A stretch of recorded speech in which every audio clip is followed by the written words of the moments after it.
여러분, 제가 이렇게 옷을 입으니까 시원하시죠? 예. 와, 제가 오늘 감동받았어요. 왜냐하면 우리 찬양대 혼신의 힘을 다해서 하시는데 은혜가 됐고, 이 오케스트라 몇 명 안 되는데 어디서 그런 파워가 나오더라. 굉장하네요. 그 다음에 특히 두두두두둥 팀판이 멋있어요. 박수 한번.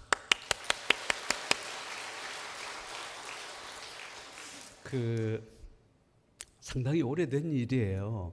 어떤 교회 젊은 권사님 한 분이 계셨는데 이분한테 부족함이 없었어요. 남편 돈 잘 벌지, 그 다음에 애기 착하지, 그 다음에 다들 신앙생활 잘하지, 건강하지, 전혀 문제가 없이 행복하게 살던 권사님에게 문제가 생겼어요.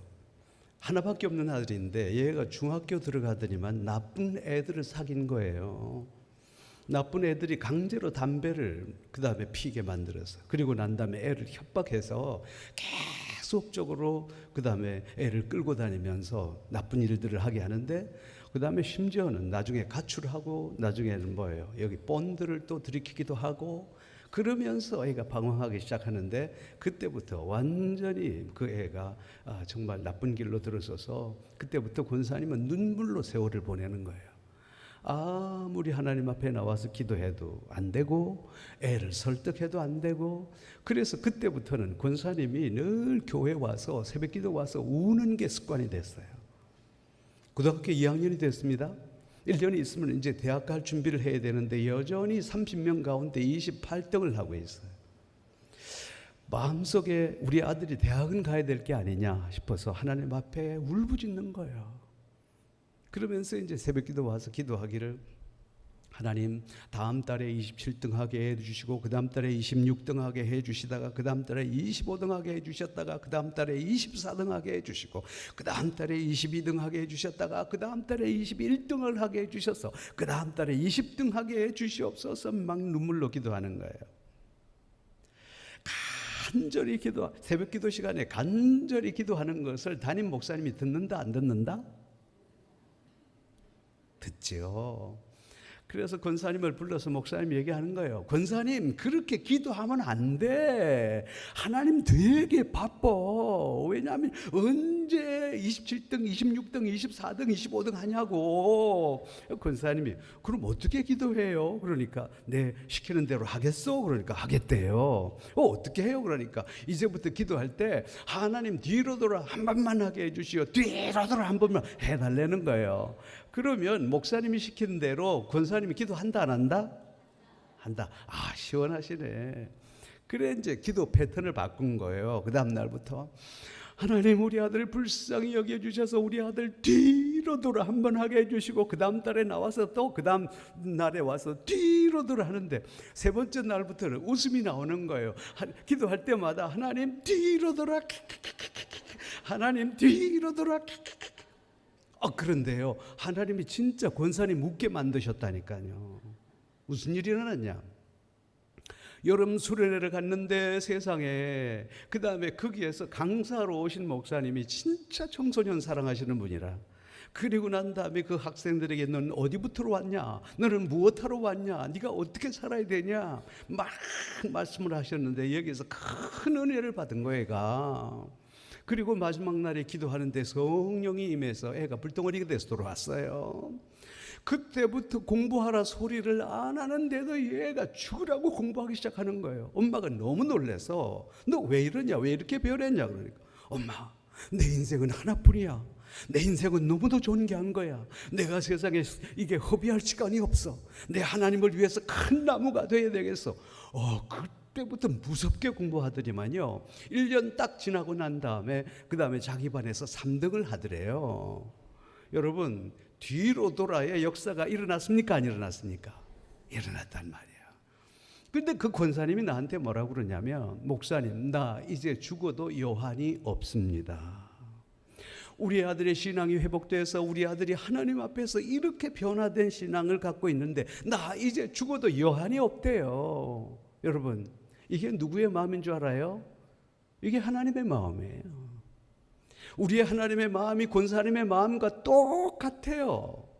하나님께서도 우리가 이 땅에 살아갈 때에 하나님께서 우리를 그 다음에 큰 군대로 만드셨지만 오늘날 우리가 모든 것을 다 잊어버리고 그야말로 연약한 상태에 살아가게 될 때 하나님께서는 가슴이 아프셔요.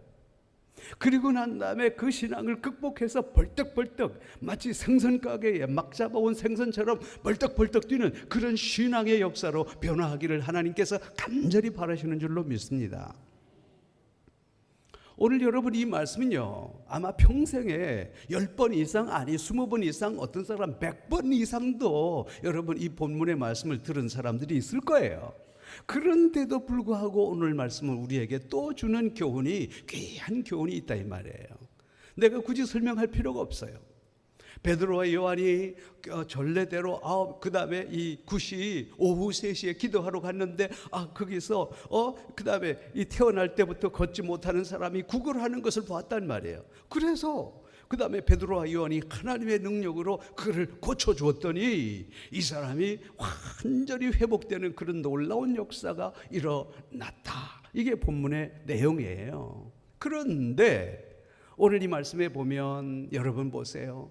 나면서부터 걷지 못하여 안전뱅이가, 본래 옛날 개혁 성경에는 안전뱅이라고 그랬어요. 그런데 이 사람은 늘 구걸하는 그런 모습을 보고 있는 거예요. 여러분, 일어서지도 못하고 앉아서 늘 구걸하는 비참한 모습에 본 이 사람이 바로 오늘의 주인공입니다. 여러분, 이 사람 어디서 봤죠? 혹시 여러분 부산 역전 앞에서 보지 않으셨습니까? 이 사람? 아니. 여기 대연동이니까 대연 목골시장에 가면 틀림없이 이 사람이 있어요. 여러분 거기서 보지 않으셨어요? 이 사람은 어디서 봤죠? 멀리서 찾을 필요가 없어요. 왜? 가까이 앉아있는 내 모습이 바로 그 사람의 모습이니까요. 놀랍게도 한번 오늘 본문 말씀을 생각해 보세요. 정말 이 사람이 내 모습인가 아닌가 한번 보실래요? 이 사람은 뭐라고 그랬어요? 그 나면서부터 못 걷게 됐다고 그랬잖아요. 나면서부터 보세요. 나면서부터 못 걷게 된 사람이란 말이에요. 이 사람이 지금 어디 와 있습니까? 성전에 앉아 있어요. 성전에 와서 앉아 있지만 이 사람이 성전 앞에서 나면서부터 못 걷게 됐으니까 어떻게 됐겠어요? 늘 지나가던 사람들 바라보고 자기를 비교하면서 어머나 저 사람들 참 좋겠다. 저 사람들을 부모 잘 만나서 저렇게 건강한 몸으로 태어났겠구나. 어머나 저 사람들은 참 좋겠다. 저 사람들은 건강해서 자기 발로 그 다음에 교회를 나오는구나. 그러면서 그 속에서 끊임없이 그 사람과 자기를 비교하는 그런 하나의 열등감의 사람이었단 말이에요. 오늘 놀랍게도 이 세상에 많은 그리스도인들이 있지만은 그런데 이 열등감의 신앙을 가진 성도들이 너무 많다는 거예요. 이 열등감의 신앙이란 뭐냐? 항상 비교하는 거예요.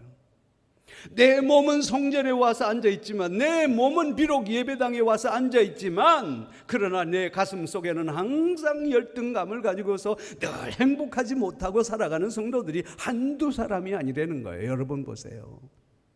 열등감은 왜 생깁니까? 항상 비교함으로 생깁니다. 돈 많은 사람에게다 나를 비교하니까 내가 돈 작아 보여. 학벌 많은 사람에다가 나를 비교하니까 내가 작아 보여. 좋은 가정에다가 나를 비교해 보니까 나를 작아 보여. 그러나 이 세상에는요, 여러분 보세요, 다 자격을 갖춘 사람들이 많지 않아요. 다 고만고만하다니까.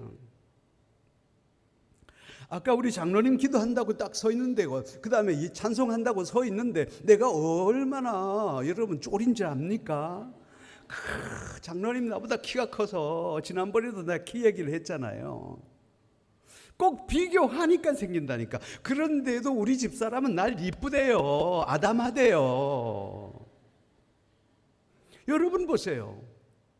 성전에 와서 앉아있지만 그 마음이 편안하지를 못하고 그 마음이 늘 불안해. 그리고 난 다음에 늘 남하고 비교하면서 왜 나는 작은가, 왜 나는 이런가 늘 비교하는 이 열등감의 사람, 이 사람이 바로 안전뱅이 신앙이요, 열등감의 사람일 수 있다 이 말이에요. 오늘 두 번째 이 사람의 문제점이 뭡니까? 이 사람의 문제점을 우리 본문 말씀을 통해서 또 한 번 봅시다. 뭐라고 그랬냐면 사람들이 메고 왔다고 그랬죠. 비록 이 사람이 성전에 와서 앉아있긴 앉아있지만 자기 발로 한 번도 성전에 나와 본 적이 없어요. 이것을 우리는 무슨 신앙이라고 그러냐면요, 의존적인 신앙이라고 그런단 말이에요. 내가 성전에 와서 앉아있긴 있는데, 여러분 성전에 와서 앉아있긴 한데, 그런데 바로 나의 의지와 나의 열정과 내가 정말 주님 사랑하는 마음으로 오기보다는 꼭 누구 때문에 내가 성전에 나오는 사람이에요. 이런 사람이 뭐냐? 바로 의존적인 신앙을 가진 사람이다. 그렇게 볼 수 있는 거예요. 가장 대표적인 사람이 그놈의 마누라 때문에 내 교회에 와주는 사람이 있어요. 씩하고 웃는 사람이 있네. 바로 그 사람이요.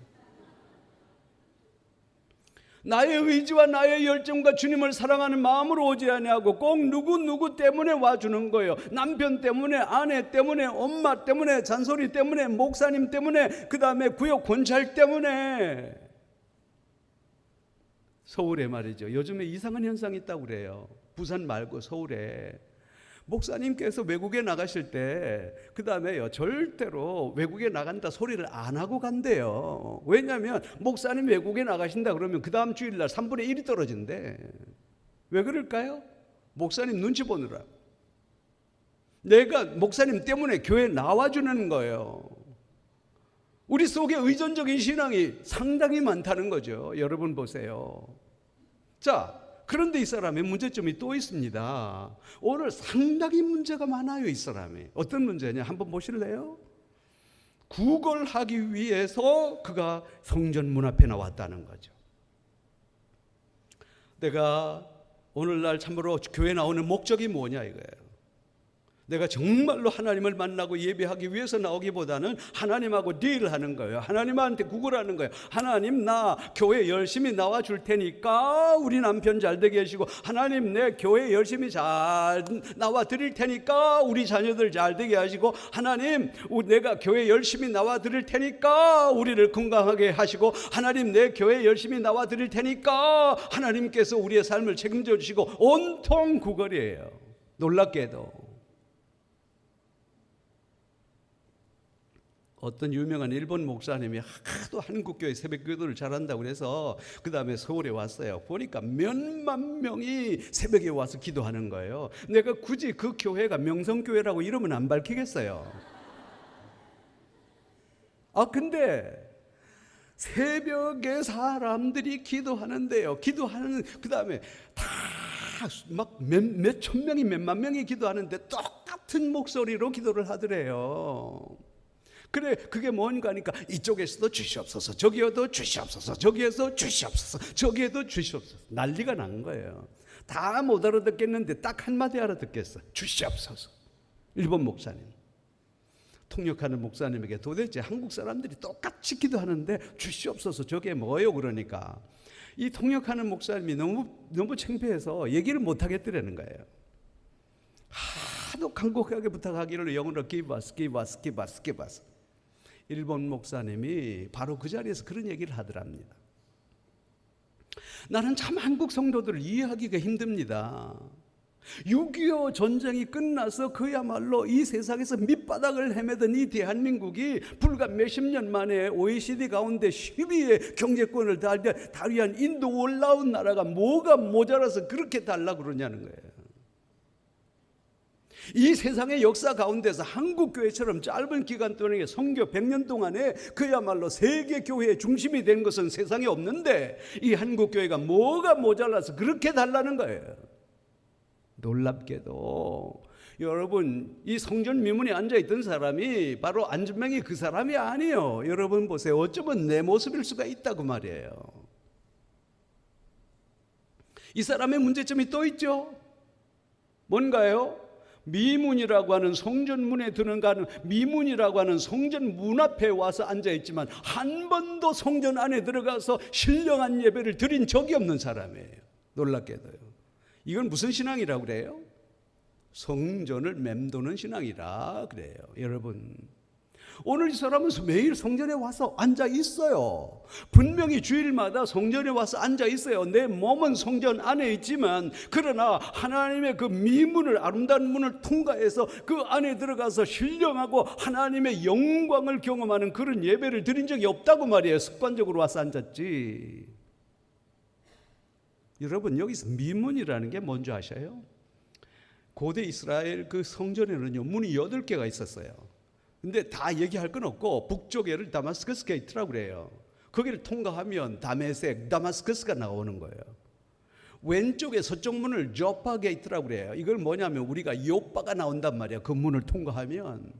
남쪽으로 통과하면 그게 문이 이름이 뭐냐면 킹즈 게이트라고 그래요. 왕이 들락딱 날락하는 것이 왕의 게이트라고 그래요.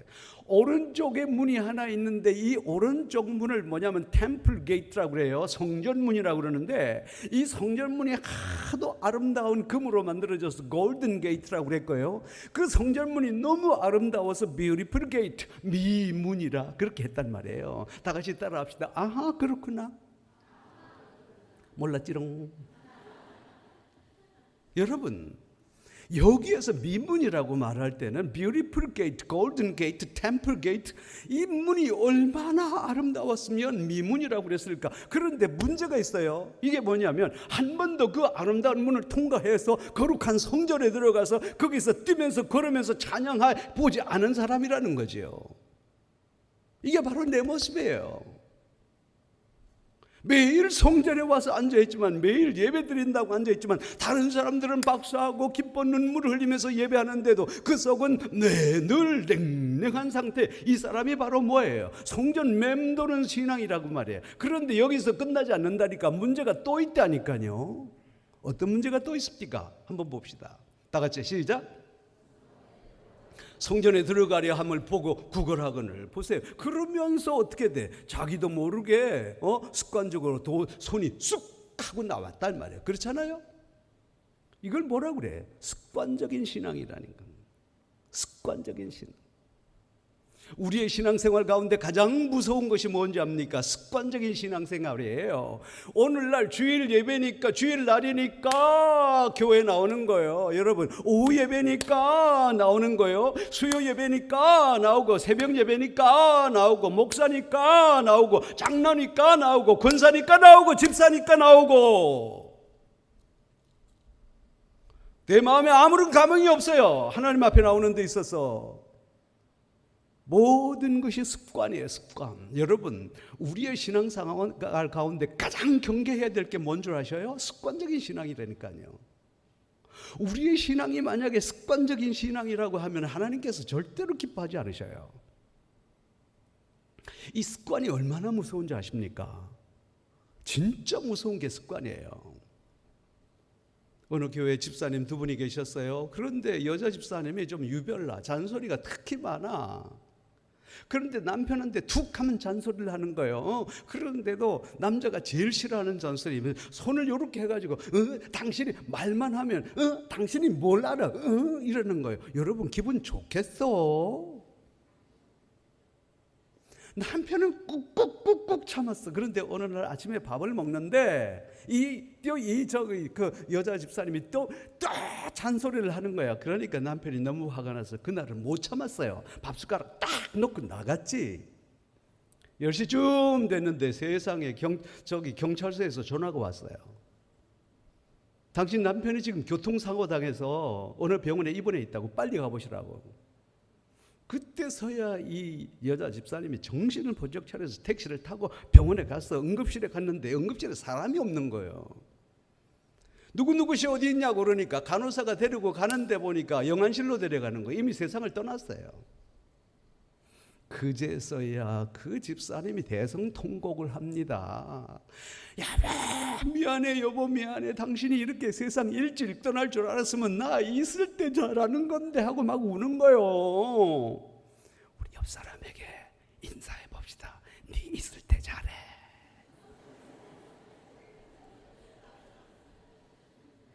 사람 사는 게 별게 아니더라고요. 여러분 보세요. 내가 자녀들하고 나와서 기르는데 이 자녀들이요, 대학 가니까 푸르륵 날아가고 다시는 안 돌아와. 잠깐이에요. 내 남편 아내 같이 살아가지만 언젠가는 먼저 보내야 돼. 있을 때 잘해야 돼. 우리 목사님, 장로님 다 우리 성도들 다 있을 때 정말 잘해야 되겠더라고요. 그래가지고 그래가지고 우는 거야. 여보 미안해, 나 있을 때 잘하는데 하도 고함을 지르니까요. 그 다음에 옆에 있던 시체가 너무 시끄러워서 벌떡 일어난 거예요. 그러면서 뭐라는 줄 알아요? 시체가 여보 내 아직 안 죽었걸랑 이러는 거예요. 그때 그 여자 집사 입에서 나오는 소리가 당신이 뭘 알아, 당신이 뭘 알아, 의사가 죽으면 죽었다는 거야 이러더래. 한번 따라합시다. 습관이 무섭다. 습관이 무섭다. 이 습관 가운데서도 가장 무서운 게 바로 뭐냐? 우리의 신앙의 습관화. 이거 정말 무서운 거란 말이에요. 이 신앙의 습관화는 우리의 신앙의 경륜이 높으면 높을수록 더 많이 나타난다는 거예요. 내가 예수를 30년 믿고 50년 믿은 사람은 더욱더 신앙의 습관화가 나타나기 쉽다는 거예요. 신앙의 어린 사람들보다. 이런 사람이었어요. 여러분 이 사람은 어디서 봤어요? 멀리서 볼 게 없다니까요. 이 사람이 바로 나라니까요. 나. 베드로와 요한이 불쌍한 마음이 들었습니다. 자, 그런데 내가 여러분에게 퀴즈를 하나 내겠어요. 저기 2층에 계신 분들 말씀해 보세요. 자, 그러면 베드로와 요한이 오늘 이 사람을 처음 봤다 아니면 계속 봐왔다? 무슨 대답이 이럴까? 다 같이 한번. 오늘 처음 봤다 손 좀 들어봐요. 두 번째, 계속 봐왔다. 세 번째, 에라 모르겠다. 여러분, 이스라엘 사람들, 유대 사람들은 하루에 3번씩 성전에 기도하러 간단 말이에요. 예수님 계실 때도 예루살렘에 오면 갔단 말이에요. 오늘 이 사람이 절대로 처음 본 거 아닙니다. 그런데 왜 오늘 이 사람을 고쳐주고 싶은 생각이 들었을까요? 왜 오늘? Why today? 왜 오늘 이 사람을 고쳐주고 싶었을까요? 자, 제가 힌트를 드립니다. 고린도전서 13장은 무슨 장? 히브리서 11장을 무슨 장? 고린도전서 13장을 우리는 사랑장, 히브리서 11장을 우리는 믿음장, 사도행전 2장을 무슨 장? 성령장. 성령장. 오늘의 사건은 사도행전 3장에 나타난 얘기란 말이에요. 베드로와 요한이 비록 예수님의 제자였지만 아직까지는 성령을 받지 못했다고 말이에요. 사도행전 2장에서 성령을 받았다고 말입니다. 성령을 받고 난 이후에 오늘 이 사람이 불쌍해 보였고, 성령을 받고 난 이후에 이 사람을 고쳐주고 싶은 생각이 들었단 말이에요. 그러면 성령이란 바로 뭐냐? 바로 누구의 영이 내 가슴 속에 들어와서 나를 통치하는 거 아닙니까? 예수가 들어오셔서 내 마음을 통치하게 되니까 예수의 눈으로 보니까 이 사람이 불쌍해 보이고, 예수의 눈으로 보니까 이 사람이 고쳐주고 싶고, 예수의 눈으로 보니까 이 사람을 일으켜야 되겠다는 생각이 든 거예요. 따라서 합시다. 아하, 그렇구나. 오늘 이 사람이 바로 성령의 충만함을 받게 될 때에 어떻게 됐어? 오늘 이 사람을 고쳐주고 싶은 생각이 들었다는 거예요. 그러면 한번 봅시다. 여러분 보세요. 진짜 오늘 그 안전뱅이가 고침을 먼저 받았습니까? 베드로와 요한이 고침을 먼저 받았습니까? 베드로와 요한이 먼저 고침을 받았다는 거예요. 변해야 될 사람은 안전뱅이가 아니야. 바로 누구야? 나 자신인 줄로 믿습니다. 내가 변해야 변하는 거예요. 결혼 생활에서 끝도 없이 네가 변해라 절대로 안 변해요. 사람은 안 변해. 그런데 내가 변하면 다른 사람이 변하는 거예요. 오늘 진짜 고침을 받아야 될 사람은 누구냐? 바로 베드로와 요한 아닙니까? 베드로와 요한이 성령으로 고침을 받게 되니까 바로 이 사람을 통해서 다른 사람의 변화의 역사가 일어나더라는 거예요. 목사가 변해라, 장로가 변해라 그럴 거 없어요. 누가 변해야 되냐? 내 자신이 변해야 되는 거예요. 남편 변해라, 아내 변해라 그럴 거 없어요. 누가 변해야 돼? 내가 변해야 돼. 자녀들 보고 니들 변해라, 안 변해. 누가 변해야 될 줄로 믿습니까? 내가 변해야 되는 거예요. 내가. 따라해요. 내가 변해야 돼. 내가 변해야 돼. 베드로와 요한이 사도지만 한 번도 이런 역사가 일으킨 적이 없단 말이에요. 그러나 성령의 충만함을 받게 되자 바로 이 사람 자신이 변화되게 되자 어떻게 돼요? 여러분, 놀라운 변화가 일어났다는 거예요. 어떤 변화가 일어났습니까? 오늘 베드로와 요한이 변했어요. 성령의 충만함을 받고 예수의 영, 하나님의 영, 이 하나님의 영이 가슴에 들어오게 되자 모든 것이 불쌍해 보이고 모든 것을 고쳐주고 싶은 마음이 그제서야 들었단 말이에요. 맨날 교회에 2년 3년 다녔어도 그 속에 조금도 고쳐주고 싶은 생각이 들지 않았는데, 그런데 오늘 성령께서 오시자, 예수의 영이 오시자 바로 자기 자신이 변하고 자기 자신이 고침을 받게 되자 그때 다른 사람이 눈에 들어오게 되는 거예요. 여러분 보세요. 그래서 베드로와 요한이 뭐라고 얘기합니까? 금과 은은 내게 없거니와 내게 있는 것으로 내게 주느니 곧 나사렛 예수 그리스도의 이름으로 일어나 걸어라 그랬잖아요. 비실비실 웃으면서 너한테 좋은 말 할 때 말이야, 너 나사렛 예수 이름으로 걸어. 그랬을까요? 아니요. 파워, 능력, 은과 금은 내게 없거니와 내게 있는 것으로 내게 주느니 곧 나사렛 예수 이름으로 일어나 걸어. 그러지 않았겠어요? 그리고 난 다음에 그 사람의 손을 확 잡아 일으켰다고 그랬어. 어떤 변화가 있습니까? 오른손을 잡아 일으키니 발과 발목이 곧 힘을 얻었다고 그랬어요. 이때까지 이 사람이 앉아있던 이유가 뭡니까? 이때까지 이 사람이 그 다음에 앉은뱅이로 있던 이유가 뭐예요? 발과 발목에 힘이 없어 그렇잖아요. 그런데 예수의 영이 들어가게 되자 발과 발목에 힘이 들어갔다고 그랬어요. 무슨 신앙? 힘이 있는 신앙으로 변한다 이 말이에요. 무엇으로서? 힘이 있는 신앙. 옛적에는 힘이 없어. 신앙생활을 해도 늘 열등감 속에 있고 신앙생활을 해도 그 속에 기쁨이 없어요. 그런데 오늘날 변화받은 베드로와 요한을 통해서 일으키게 되자 바로 우리 속에 신앙에 힘이 생기더란 말이에요. 발과 발목이 곧 힘을 얻고 이런 신앙으로 변화되는 놀라운 역사가 있기를 원합니다. 변해야 됩니다. 우리의 신앙이 변해야 돼요. 무슨 신앙으로? 힘 있는 신앙으로. 그 다음에 뭐든가요? 어떤 변화가 일어났던가요? 뛰어 서서 걸으며 그랬죠? 누구 발로? 대답 안 하기로 작정을 하고 오셨거든요.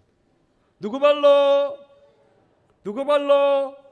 이걸 부산말로 하면 지 발로. 이 사람이 교회에 올 때는요, 누구 잔소리 때문에 왔어? 항상 사람들이 메고 왔단 말이에요. 그렇잖아요? 자기의 의지로 나오지 않았어. 그런다 고침받고 난 후에는 자기 발로, 그렇잖아요. 뛰어 서서 그러며 누구 발로? 이제는 엄마 잔소리 때문에 교회 안 나와 내가. 이제는 아빠 잔소리, 목사님 그 다음에 잔소리 때문에, 구역 권찰 그 다음에 집사님 잔소리 때문에 안 나와. 나는 내 발로 하나님 살아계심을 믿고 내 발로 교회 나오는 거예요. 이게 바로 뭐냐면요, 여러분 어떤 신앙? 자립적인 신앙이에요. 그런데 그 뒤에 이 사람의 변화가 어떻게 일어났습니까? 한번 같이 보실까요? 다 함께 시작. 뛰어 서서 걸으며 그들과 함께 어디로 들어가면서, 한번 물어보겠습니다. 자기 혼자 성전에 못 들어갔어요. 그런데 이 사람이 진짜 성전에 들어가 보고 싶었다, 안 들어가 보고 싶었다? 봤어? 자기도 성전에 들어가고 싶었단 말이에요. 도대체 저게 성전이 뭔지 모르지만 예배만 마치고 나오면 사람들의 얼굴이 싱글벙글, 예배만 마치고 나오면 그 속에 능력이 있고, 예배만 마치고 나오는 저 성전이 도대체 뭐냐? 들어가고 싶었단 말이에요. 그래서 지가 제일 먼저 뛰어 들어간 곳이 어디예요? 성전이에요. 무슨 신앙? 성전 중심의 신앙으로 변하는 거예요. 옛적에는 교회 나오는 게 지긋지긋하게 싫고, 옛적에는 교회 나오는 것이 그냥 끌려 나오는 것 같고, 옛적에는 교회 나오는 것이 참 힘도 없었어. 그런데 예수의 능력, 하나님의 능력이 있어 이 사람의 신앙이 회복되는데 바로 성전 중심의 신앙으로 변화되는 거예요. 여기서 끝날까요? 아니라니까요. 또 있어요. 봐요. 다 같이 시작. 걷기도 하고 뛰기도 하며 하나님을 찬송하니 그랬잖아요. 예? 어디로 들어가서? 성전 안에 들어가서 걷기도 하고 뛰기도 하고 하나님을 찬양하며. 여러분 보세요. 이게 바로 뭐냐? 깊숙한 예배의 자리로 들어갔다고 말이에요. 남들은 예배 시간을 통해서 은혜 받지 못하는데 오늘 이 사람은 예배를 통해서 큰 은혜를 경험하고 하나님의 영광을 경험하는 그런 신앙으로 변화되는 거예요. 이게 무슨 신앙이냐? 한번 보셔요. 예배 중심의 신앙으로. 내 신앙이 참으로 내가 건강한 신앙생활을 가졌느냐 안 가졌느냐 이건 뭘 보고 아냐? 바로 그 사람의 예배 생활을 보면 알아요. 예배 삶이 달라진 거예요. 예배가 회복되기 시작하는 거예요. 여기서 끝나지 않습니다. 또 보시죠. 다 같이 시작. 심히 놀랍게 여기며 놀라니라. 다 같이 10절 시작. 그가 본래 성전 미문에 앉아 구걸하던 사람인 줄 알고 그에게 일어난 일로 인하여 심히 놀랍게 여기며 놀라니라. 그대로 두세요. 얼마나 놀랐으면 놀랍다라는 것도 놀라운데 여기서 심히 놀랍게 여기면 놀라니라 그랬죠. 이게 바로 무슨 표현을 썼냐면 놀란 것을 표현하다가 그 놀란 것을 표현할 길이 없어서 심히 놀랍게 여기며 놀라니라. 그러니까요, 이걸 영어 성경에 보면 amazement with amazement예요. amazement라고 하는 것은 대단히 놀라운 거예요. 그런데 그 놀라움을 표현할 길이 없어서 amazement with amazement 이랬단 말이에요. 그런데 이 부산말은 진짜 간단하거든요. 어떡합니까? 놀라 자빠졌더라. 오늘 이 사람은요, 살아가면서 아무에게도 영향력을 주지 못하고 늘 구걸하던 그런 사람이었고 늘 의존적으로 교회 와서 성전에 들어가지도 못하는 신앙이었는데 오늘 이 사람이 회복되고 난 다음에는요, amazement with amazement, 사람들이 이 사람의 변화를 통해서 놀라 자빠져 버린 거예요. 다른 사람에게 깊은 신앙적인 영향을 주는 그런 사람으로 변해버린 거예요. 여러분, 오늘 이 사람, 우리는 수천 년 전에 말이죠, 예수님 당시에 살아계신 사도 베드로와 요한 시대에 살아있는 그 사람이 아니에요. 바로 여기 앉아있는 나 자신이 될 수도 있다 이 말이에요. 주님은 오늘 이 말씀을 통해서 우리의 신앙이 변화되기를 원하십니다. 주님은 오늘 이 말씀을 통해서 우리의 신앙도 오늘 이 안정병으로부터 오늘날 건강한 신앙생활이 되기를 원하십니다. 간절히 바라십니다. 이 하나님의 마음을 읽고 돌아가는 성도 여러분들이 되시기를 원합니다.